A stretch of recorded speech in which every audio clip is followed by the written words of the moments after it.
ધીરુબાપુ, બાપુ અને વડાળ ગામનો આખો સમાજ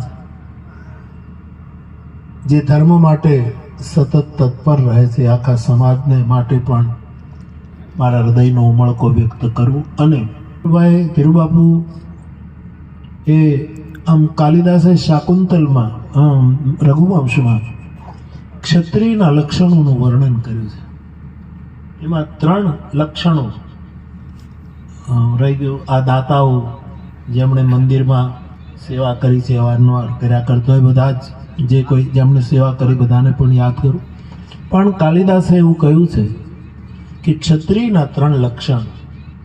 પહેલું લક્ષણ, જે ક્ષત્રિય નાનામાં નાના માણસની પીડામાં ભાગીદાર બને અને પોતે સહન કરે એનું નામ ક્ષત્રિય. ક્ષત્રિયનું બીજું લક્ષણ